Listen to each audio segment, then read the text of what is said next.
मैं शिव कुमार खान और आप देख रहे हैं बेहतर समाज। आज लॉकडाउन के 26 दिन पूरे हो गए हैं और देश की अलग अलग हिस्सों से अलग अलग तरीके की तस्वीरें आ रही हैं। कहीं माँ अपने बच्चे को गोद में दम तोड़ता हुआ देख रही है, तो कहीं माएँ अपने बच्चों के साथ भूख की वजह से सुसाइड कर ले रही हैं। कई लोग भूख की वजह से दम तोड़ रहे हैं, तो कहीं सोशल मीडिया अपने फेसबुक अकाउंट पर लोग गवर्नमेंट से बचाने की अपील कर रहे हैं। लेकिन इन तस्वीरों के बीच कुछ और तस्वीरें हमें नज़र आ रही हैं, जिन्हें देखकर वाकई में दिल विचलित हो जाता है और सोचने पर ये मजबूर हो जाता है कि क्या वाकई में लॉकडाउन गरीबों के लिए सजा है और अमीरों के लिए मजा है। अलग अलग प्रदेशों से आई हुई वो भी तस्वीर का जिक्र किया जाएगा, उसके बारे में जाना जाएगा, बतलाया जाएगा। पहले आप इस वीडियो को जरूर देखें। हम लोग आंध्र प्रदेश में फंसे हुए हैं। सर, मेरा नाम प्रमोद कुमार यादव, यूपी से हूँ मैं। आंध्र प्रदेश में फंसे हुए हैं सर। जब से ये लॉकडाउन लगा है, हम लोग लगभग यहाँ वही आए थे, 1 महीना हम लोग यहाँ थे। जो कुछ हिसाब हुआ था 100, 200, 400, 500 हम लोगों का मिला था। जब तक लॉकडाउन था उसमें हम लोगों का खाप खर्चा चल गया। जब तक था तब तक हम लोग चला ली। अब हम लोगों के पास बेहद मजबूरी है, हम लोग कुछ कर नहीं सकते, कुछ भी नहीं, पैसे है काम कर नहीं सकते। अगर रोड पे जाते हैं तो पुलिस वाले मार रहे हैं। बताओ हम लोग कहाँ जाएं? रूम पे बैठे हैं तो रूम में कुछ खाने को नहीं है, क्या खाएंगे, क्या पिएंगे? किसी टाइम पानी आता है, किसी टाइम पुलिस वाला देख रहा है, यूपी वाला बहुत जबरदस्त। तो हम लोग बोलते हैं सर नाश्ता करने जा रहे हैं, तो दौड़ा के मारता है, कहता है हिंदी वाला है। हाँ। तो सर हम लोग अभी तक यहाँ कैसा भी मुसीबत परेशानी जो भी पड़ी उससे हम लोग लड़ चुके हैं, लेकिन अब हम लोगों के पास कोई रास्ता नहीं है।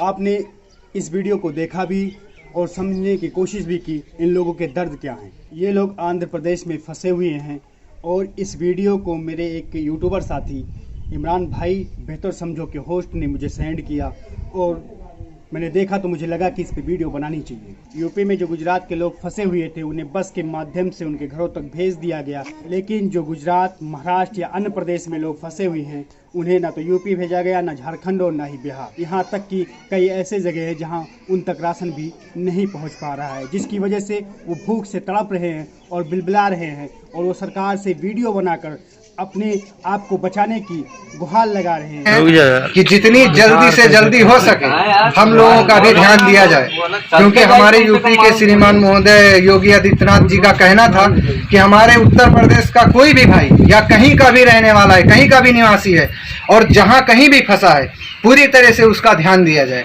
लेकिन सर यहाँ ऐसा कुछ नहीं है। अगर आप ये सोच रहे हैं कि हमारे प्रदेश के लोग जहाँ कहीं भी हैं अगर वो सुखी हैं तो ये आपकी गलतफहमी है, क्योंकि हम लोग यहाँ खून के आंसू रो रहे हैं। 4 टाइम में 1 टाइम खाते हैं तो 2 टाइम पानी पी के सोए रहते हैं। अगर रोड पे जाते हैं तो पुलिस वालों का डंडा खाते हैं।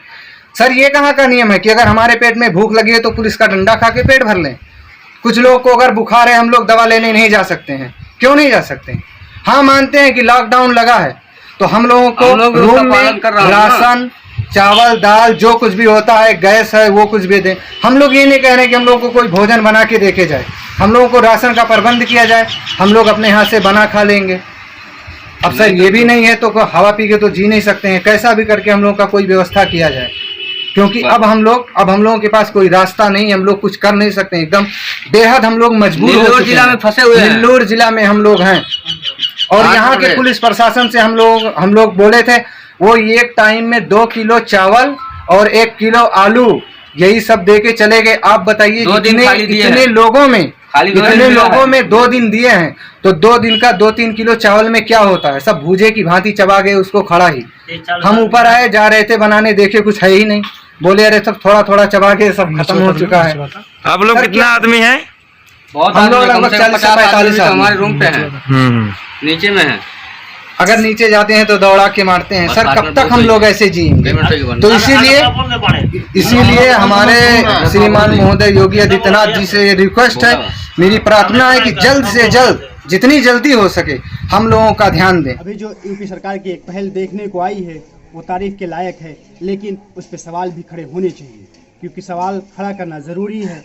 200 बसों को भेजकर कोटा राजस्थान से स्टूडेंट को मंगाने की जो तैयारी यूपी सरकार ने दिखाई, जो यूपी सरकार ने तेज़ी दिखाई उन छात्रों को घर वापस लाने की, काश ये तेज़ी मजदूरों के लिए भी दिखाई गई होती तो समझ में आता। दरअसल ये जो छात्र कोटा में हैं, जो तैयारी करते हैं, ये ज़्यादातर छात्र जो होते हैं ये BBIP या BIP घरों से ताल्लुक़ रखते हैं इसमें मिडिल क्लास या गरीब घरों से ताल्लुक़ रखने वाले बच्चों की जो तादाद होती है वो निहायत ही बहुत कम होती है।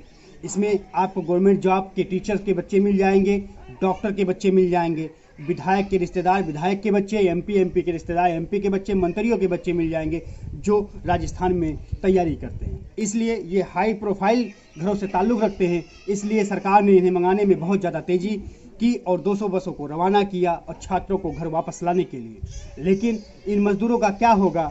ये मज़दूरों को कब मंगाया जाएगा जो दूसरे शहरों में, दूसरे प्रदेश में भूख से बिलक रहे हैं। और यहीं तक ही नहीं, अभी सत्संग ख़त्म हुआ है, वहाँ भी लोग मौजूद हैं, 1300 लोग, उन्हें भी उनके घर भेजने की तैयारी चल रही है।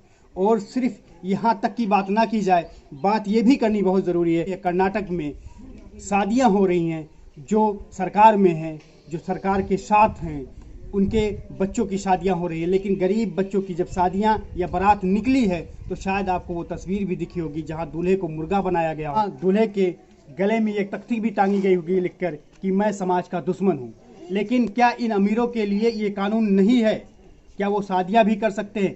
इसका साफ मतलब है कि लॉकडाउन अमीरों के लिए मज़ा है, गरीबों के लिए सजा है। अमीरों का कोई काम नहीं रुका। आप मुझे बताइए एक वाहिद तस्वीर कोई आपको कहीं देखने को मिली हो कि जहां कोई अमीर एम्बुलेंस के बिना मर गया हो, जहां कोई अमीर भूख के बिना मर गया हो, कोई अमीर का बच्चा फंसा हो और उसने वीडियो बनाकर सरकार से गुहार लगाई हो? आपको एक भी वीडियो नहीं मिलेंगी।